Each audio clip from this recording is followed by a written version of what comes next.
24 फरवरी को यूक्रेन पर रूस के हमले के बाद जिन तस्वीरों ने पूरी दुनिया को चकित किया वो थी यूक्रेन के कब्जे में आए रूसी फौजियों की तस्वीरें।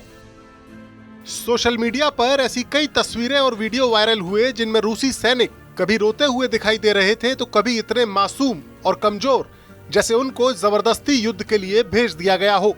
इन तस्वीरों के सामने आने के बाद सवाल उठा कि खुद को एक सैन्य महाशक्ति के तौर पर स्थापित करने वाले रूस की सेना के फौजी क्या वाकई इतने कमजोर हैं जिन्हें न अपने मिशन के बारे में पता है और न ही जंग के उसूलों के बारे में। अब हम आपको बताते हैं रूस के ऐसे कच्चे फौजियों की कहानी जिन्हें पकड़कर यूक्रेन ने रूस के प्रेसिडेंट पुतिन को भी दबाव में ला दिया, और दबाव भी ऐसा कि पुतिन ने यूक्रेन में अपने इन कच्चे फौजियों को भेजने से तौबा कर ली और इस फैसले के लिए जिम्मेदार रूसी अफसरों पर कार्रवाई की जा रही है।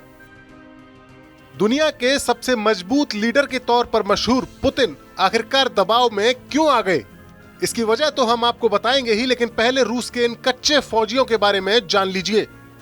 दरअसल रूस की सेना में दो तरह के फौजियों की भर्ती होती है।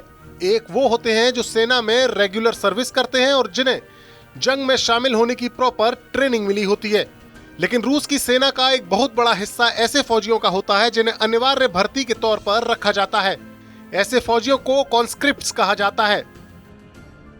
रूस में 18 से 27 साल तक के युवा पुरुषों के लिए फौज में काम करना अनिवार्य है। इन फौजियों को महज 3 महीने की ट्रेनिंग देकर इनसे 2 साल फौज में सेवा कराई जाती है। इसके बाद 35 साल की उम्र तक इन्हें रिजर्व फौजियों की कैटेगरी में डाला जाता है जिन्हें जरूरत पड़ने पर कभी भी बुलाया जा सकता है।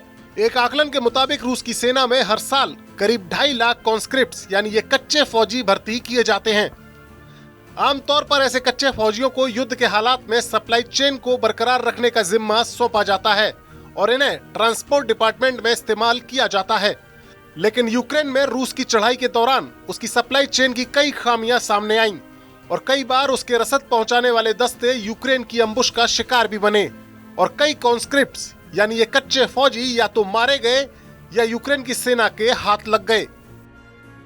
यूक्रेन ने अपनी गिरफ्त में आए इन कॉन्स्क्रिप्ट्स को मीडिया के सामने पेश किया और उनके घर वालों के साथ उनकी बात कराने का इमोशनल वीडियो भी जारी कर दिया।